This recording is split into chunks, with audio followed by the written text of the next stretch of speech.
आवाज आ रही ना? हाँ चल रही। चलिए देखिए, आज हम पढ़ेंगे ट्रांसपोज ऑफ मैट्रिक्स। ठीक है, मैट्रिक्स का परिवर्त मतलब आव्यूह का परिवर्त कैसे होता है और प्रॉपर्टीज ऑफ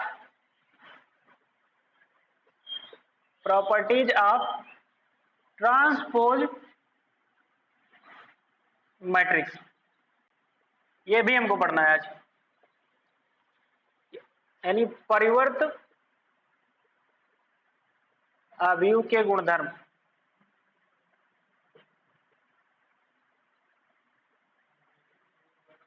आज इतनी चीजें पढ़नी है हमको। सबसे पहले हम जानेंगे कि ट्रांसपोज ऑफ मैट्रिक्स होता क्या है। ट्रांसपोज का मतलब होता है परिवर्त। परिवर्त से आपको मिलता है परिवर्तन, और परिवर्तन का मतलब होता है चेंज। ठीक है, अब जैसे देखिए, हम कोई एक एग्जांपल ले लेते हैं। जैसे मान लीजिए एक एग्जांपल हम ले लेते हैं, एक मैट्रिक्स दिया गया है। एग्जांपल के माध्यम से समझेंगे तो बढ़िया से समझ में आएगा। 3 2 0 0 5 3। देखिए, ये एक आव्यूह है। ठीक है, इस आव्यूह को जब हम चेंज करेंगे, परिवर्त करेंगे, यानी इसके रो को कॉलम में और कॉलम को रो में जब परिवर्त करेंगे तो वही हमारा क्या निकल के आएगा? ट्रांसपोज। चलिए इसका ट्रांसपोज निकालते हैं। ट्रांसपोज मतलब परिवर्त।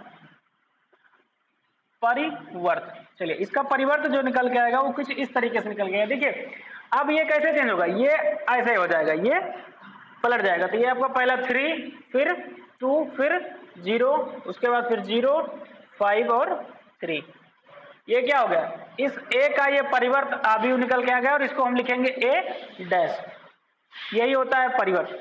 इसके मेरे कहने का मतलब सीधा सा ये है कि आप रो को कॉलम में बदल दीजिए या कॉलम को रो में बदल दीजिए।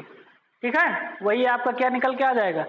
परिवर्त निकल के आ जाएगा। एक और चेक कर लेते हैं, एक और देख लेते हैं। जैसे मान लो कोई मैट्रिक्स, क्या चीज? हाँ, ए डैश का डैश जब निकालेंगे तभी इसको हम गुणधर्म में, प्रॉपर्टी में आपको बताएंगे कि ए डैश का डैश जब निकालते हैं तो फिर वही चीज हमको मिल जाती है ए। जिस ए का हमने ए डैश निकाला होता है वही दोबारा हमको फिर से मिल जाएगा अगर डबल बार डैश निकालेंगे तो।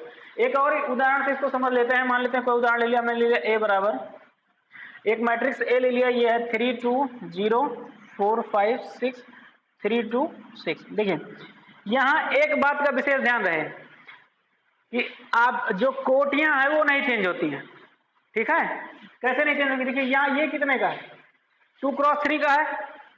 पलटेंगी कोटियां, लेकिन ये नहीं कि बदल जाए। अब ये 2 क्रॉस 3 का था 3 क्रॉस 3 का बन जाए, नहीं बनेगा। ठीक है, ये भी देख लीजिए, ये 3 2 का बना है ना। लेकिन यहां पे देखिए, इसको मैं परिवर्त बनाता हूं। इसका जब ट्रांसपोज निकालूंगा, ये ट्रांसपोज देखिए, इसका ट्रांसपोज क्या हो जाएगा भाई? इसका हो जाएगा 3 2 0, उसके बाद 4 5 6 3 2 6। ठीक है ना,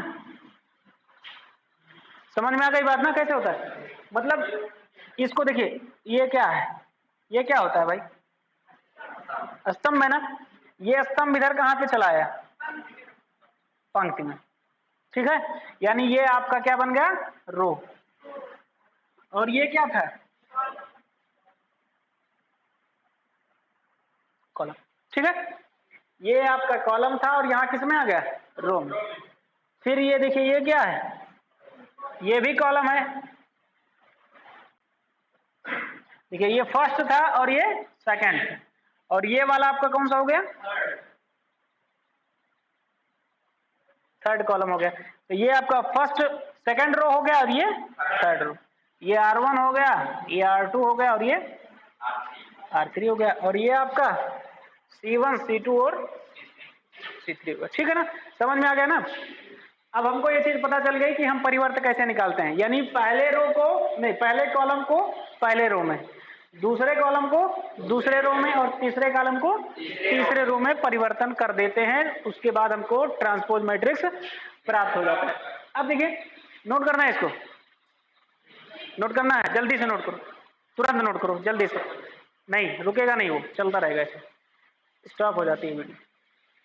जल्दी से नोट करिए, 1 मिनट का समय है। उसके बाद फिर प्रॉपर्टीज बताते हैं। देखिए, ये मैंने प्रॉपर्टी साइड में लिख दी है, अभी इसको केवल समझाना है बस कैसे किया जाता है।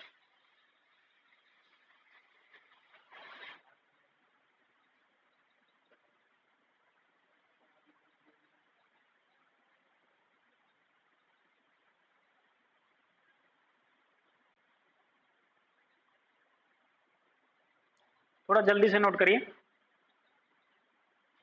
मिटाने वाला कहाँ पे है?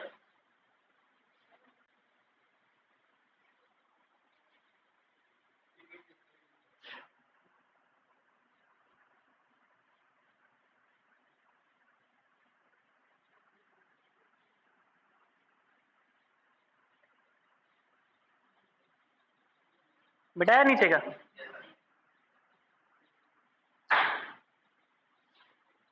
देखिए साथ में नोट करते चलिए, क्योंकि नोट करने के लिए समय मत बर्बाद करिए, नहीं तो लंबा हो जाता है वीडियो। चलिए देखिए, अब हम इसकी प्रॉपर्टी वन बाय वन देखते हैं। जैसे हमारे पास जो इसकी पहली प्रॉपर्टी होती है कि ए डैश का डैश इक्वल टू ए आता है। अगर कोई, इसका मतलब क्या हुआ, अगर कोई आव्यूह ए दिया गया है, ए कोई मैट्रिक्स दिया गया है, उसका परिवर्त निकाला जाए और उसके बाद जो आए उसका परिवर्त निकाला जाए तो पुनः हमको वही आव्यूह प्राप्त हो जाता है। फॉर एग्जाम्पल के लिए समझते हैं, जैसे ए बराबर, एग्जाम्पल देख लेते हैं एक बार। हमने लिया 2 4 3 2, चलिए ये ले लिया ना। अब मैं इसका ए डैश निकालता हूं, ट्रांसपोज मैट्रिक्स निकालता हूं, परिवर्त आव्यूह। जब परिवर्त आव्यूह निकालूंगा तो ये कैसे बन जाएगा, 2 4 3 2, ये बन गया ना। अब मैं इस ट्रांसपोज का फिर से ट्रांसपोज निकालता हूं, यानी इस परिवर्त का फिर से परिवर्तन निकालता हूं, तो ये ए डैश का ए डैश हो जाएगा। अब फिर से जब परिवर्तन निकालोगे तो क्या हो जाएगा, 2 3 4 2। अब ये देखिए ये क्या है, ये बराबर यही तो है कि नहीं? पहली वाली स्थिति आ गई कि नहीं आ गई? इसका मतलब क्या हुआ कि अगर हम किसी भी आव्यूह का लगातार दो बार परिवर्तन निकालते हैं तो पुनः हमको वही आव्यूह प्राप्त हो जाता है। पहली स्थिति ये हो गई, ये फर्स्ट कंडीशन थी। सेकंड कंडीशन क्या है इसकी? सेकंड कंडीशन है कि के ए का होल डैश इक्वल टू के ए डैश होता है। देखिए के क्या है, कोई कांस्टेंट वैल्यू है। के क्या है, कोई कांस्टेंट वैल्यू, कोई मान होगा जो ए में मल्टीप्लाई कराया जाएगा, ठीक है, या ए डैश में कराया जाएगा, ए डैश में कराया जाएगा, उसके बाद में के और ए डैश निकालने के बाद से के का मल्टीप्लाई कराया जाएगा, सेम आएगा। ये दिखाना हमको। देखिए कैसे, हम मान लेते हैं के इक्वल टू 2 है। क्या है, 2 है, मान लिया, सपोज दैट, माना के इक्वल टू क्या है, 2 है, या कोई आव्यूह भी हो सकता है, कोई आव्यूह भी हो सकता है, इसे कोई मायने नहीं रखता। चलिए ए बराबर, हम यही पुराना वाला मैट्रिक्स फिर से ले लेते हैं। ए इक्वल टू आपका क्या है, 2 4 3 2। चलिए ए डैश निकालते हैं, ए डैश निकालेंगे तो हमारा आ जाएगा 2 4 3 2, ठीक है। अब देखिए हमको के ए डैश निकालना है, के ए डैश निकालना। देखिए के ए कैसे निकालेंगे, के ए, तो के की वैल्यू 2 है और ए की वैल्यू कितना है, 2 4 3 2, यही तो है ना, ए वाली वैल्यू ये है। 2 से अंदर मल्टीप्लाई कराओ तो ये आपका आ जाएगा 4 8 6 और 4, ठीक है। अब इसका परिवर्त निकालते हैं, तो के ए डैश, के ए का होल डैश निकालेंगे तो कितना आ जाएगा, ये 4 8 6 4। चलिए यहां देखिए हमने ए डैश निकाला था ना, ए डैश निकाला था, लेकिन हमको अब निकालना है के ए डैश। क्या निकालना है, के ए डैश। यहां निकाल लेते हैं के ए डैश। चलिए के की वैल्यू कितनी है, 2 है, और जो हमारा ए डैश आया था वो कितना आया था, 2 3 4 2। चलो 2 से गुणा करा दो इसके अंदर, तो कितना हो जाएगा, 4 6 8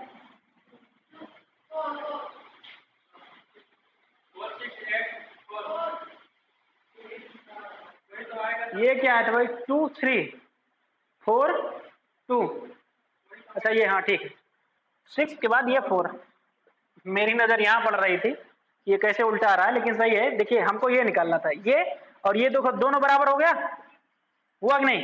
इसका मतलब क्या हुआ कि के ए डैश और के इंटू ए डैश दोनों क्या होंगे, आपस में बराबर होंगे। यहां मेरे कहने का मतलब यह हुआ कि के का मल्टीप्लाई ए में कराने के बाद जो डैश निकलता है वो वैल्यू, और ए डैश निकालने के बाद के से मल्टीप्लाई कराने वाली जो वैल्यू होती है वो दोनों क्या होगी, बराबर होगी। ये हमारी सेकंड प्रॉपर्टी थी। क्या थी, सेकंड प्रॉपर्टी थी। उसके बाद थर्ड वाले में देखिए, अब मैं ऐसे समझा दे रहा हूं, उदाहरण नहीं दूंगा, ठीक है।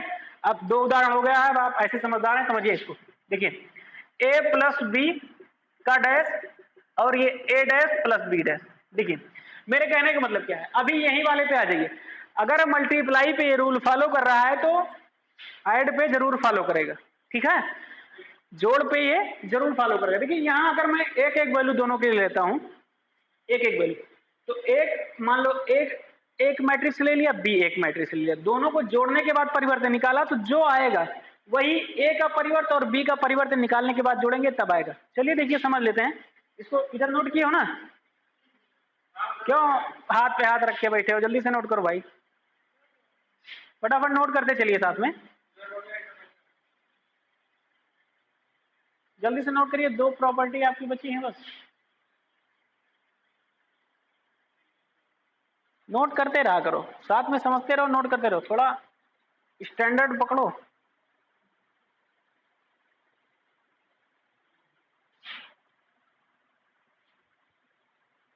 चलिए इसको मिटा रहे हैं।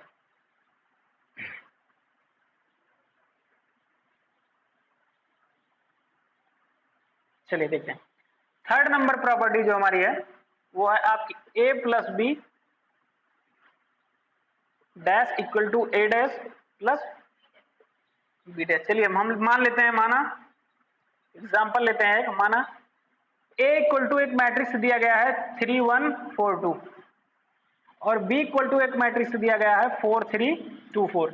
देखिए हम चाहे 2 क्रॉस 2 का लें, चाहे 2 क्रॉस 3 का लें, चाहे 3 क्रॉस 3 का लें, कोई भी मैट्रिक्स लेंगे सब में फॉलो होगा। ये मत सोचिएगा सर जी हमेशा 2 क्रॉस 2 में बता रहे हैं। मैं 2 क्रॉस 2 में इसलिए बता रहा हूँ क्योंकि छोटा रहता है, 2 क्रॉस 2 का छोटा रहेगा, जल्दी से सॉल्व होगा, बस इसीलिए मैं बता रहा हूँ। चलिए यहां से मैं ए प्लस बी निकाल लेता हूं। ए प्लस बी निकालना सबको पता है, क्या करते हैं, बाई जो अवयव होता है, जो उसका एलिमेंट होता है, अगर पहले वाले का a11 का ले रहे हैं तो दूसरे वाले का भी a11 का लेंगे, इसमें a12 ले रहे हैं तो इसमें a12 a21 या a22 जो भी वैल्यू ले रहे हैं उसी का उसी के साथ में जुड़ता है या घटता है या गुणा होता है। चलिए तो 3 में 4 जोड़ोगे, ये 3 + 4 आएगा, उसके बाद ये 4 + 2 आएगा और ये 1 + 3 आएगा और ये 2 + 4 आएगा। ये कितना आ जाएगा आपका 7 4 और ये 6 और ये 6। ये a प्लस बी आ गया, इसका डैश निकाल लीजिए। a प्लस बी का डैश क्या आएगा भाई 7 4 6 6, ये इसका डैश निकला है। चलिए क्या करते हैं, अब a डैश और b डैश अलग अलग निकाल के हम जोड़ते हैं इसको। चलिए यहीं से मैं निकाले दे रहा हूं, यहां से a डैश इसका निकालूंगा तो क्या आ जाएगा, ये आपका 3 1 4 2। अरे ये जो है ये यहां पहुंच रहा है और जो ये था वो यहां पहुंच रहा है, बस वही तो हुआ ना। उसके बाद इसका निकालेंगे, बी डैश जब निकल के आएगा तो ये क्या निकल के आएगा, बी डैश क्या आएगा भाई 4 3 2 4। इन दोनों को ऐड कर लीजिए, क्या करिए ऐड कर लीजिए, तो ऐड क्या आ जाएगा इसका भाई, देखिए 4 3 7, यानी लिख लेते हैं 3 + 4 और 4 + 2 3 + 1 4 + 2, ये क्या आ जाएगा 7 4 6 6। देखिए ये जो वैल्यू आई है वही वैल्यू ये आई है, यानी कहने मतलब हम कह सकते हैं कि a प्लस बी का डैश जो है वो बराबर किसके a dash plus B dash. Follow हो रहा है ना, हो रहा है फॉलो। चलिए नोट करिए जल्दी से।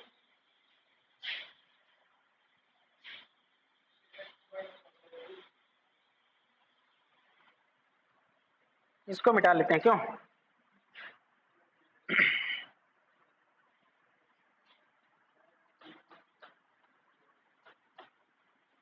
चलिए लास्ट प्रॉपर्टी देखते हैं भाई, लास्ट नोट हो गया, जल्दी से करिए।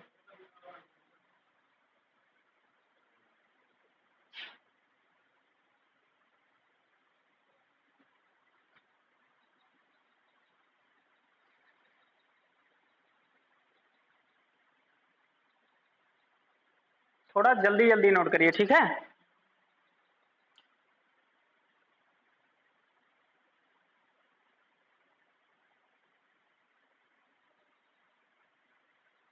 चलिए मिटा दें। कोमल समझ में आ रहा है कि नहीं,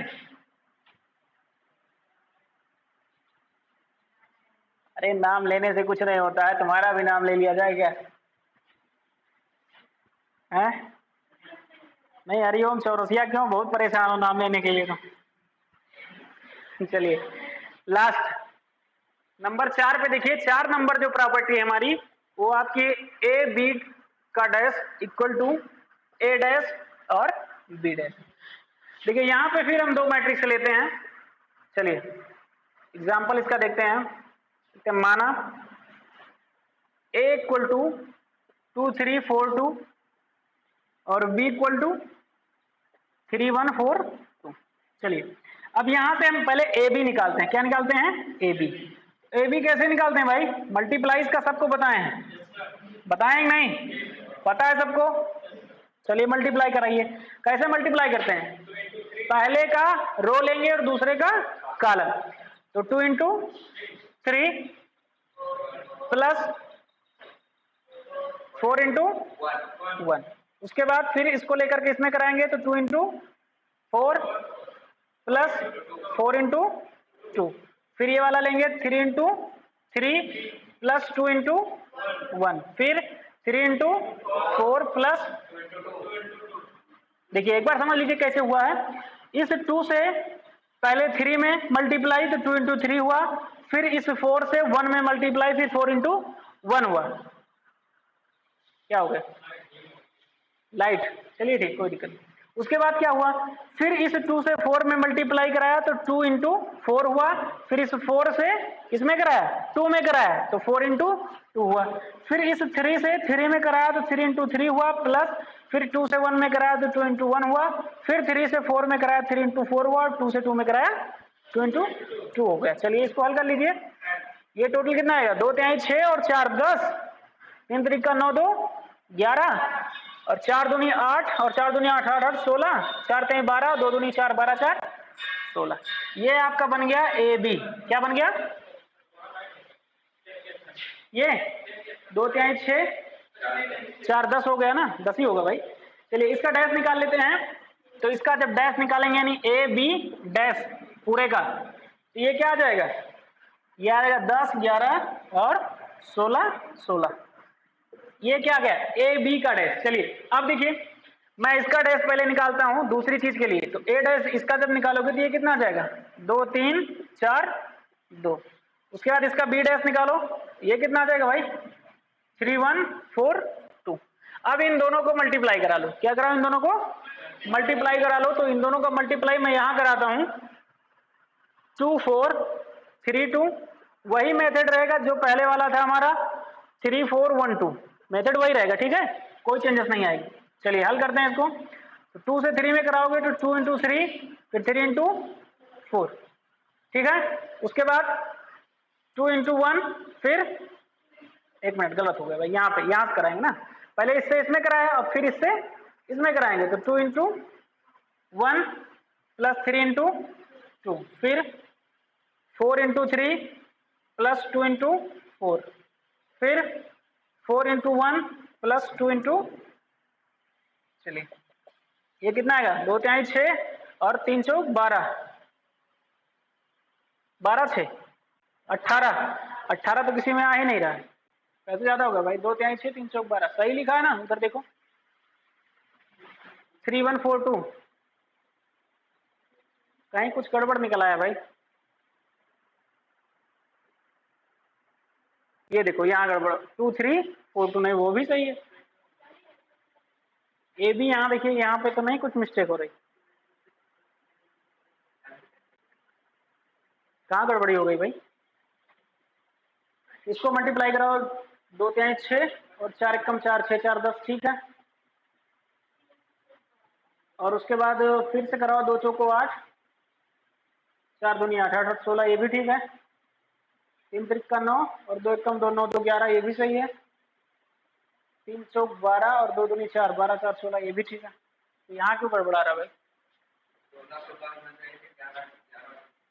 चलो इसको पहले पूरा हल करके देखते हैं क्या क्या आता है, कहाँ मिस्टेक हो रही है पता चल जाएगा। 2 तिहाई 6 और 4 3 12 12 6 18। उसके बाद 4 3 12 और 2 चौको 8 12 8 20। फिर यहाँ 2 एकम 2 3 दूनी 6 2 8 और 4 एकम 4 और 2 दूनी 4 8। ये तो बहुत अंतर आ गया।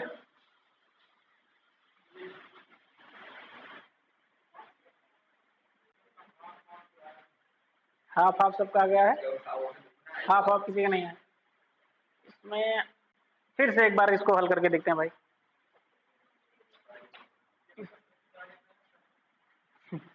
नहीं, ये कैसे मिस्टेक क्यों हुआ भाई? हमने अपना सिस्टम तो सही लगाया है। कैलकुलेशन जरा देखो, कहीं किसी कैलकुलेशन में कोई मिस्टेक हुई है? इसका ए डैश सही निकला है ना, 2 4 3 2, ठीक है। इसका 3 4 1 2, ये भी सही है। ए बी जो इसका 2 3 4 2 3 1 4 2, ये भी सही है। ये एकदम सही आ रहा है, क्यों? एकदम सही आ रहा है ना। इसका मल्टीप्लाई फिर से एक बार चेक करते हैं।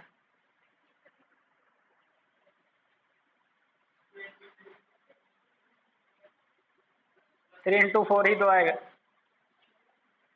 प्रॉपर्टी चेक कर लो, कहीं गलत तो नहीं उतार लिया गया। बी डैश ए होना चाहिए, इसीलिए तो नहीं आ रहा है भाई। प्रॉपर्टी गलत उतर गई है। चलिए सही कर लेते हैं इसको, लोग ध्यान भी नहीं दे रहे हो। बी डैश बी ए डैश, देखिए प्रॉपर्टी में थोड़ा मिस्टेक हो गया था, उल्टा उतर गया था ये भाई, इसीलिए मैं कह रहा हूँ सिस्टम सारा सही है, फिर गलत क्यों आ रहा है। चलिए फिर से इसको करा लेते हैं। हमको बी डैश ए डैश निकालना था, हम लोग ए डैश बी डैश निकाल रहे थे। चलिए ये आपका आ रहा है 3 4 1 2, और इधर आपका आ रहा है 2 4 3 2।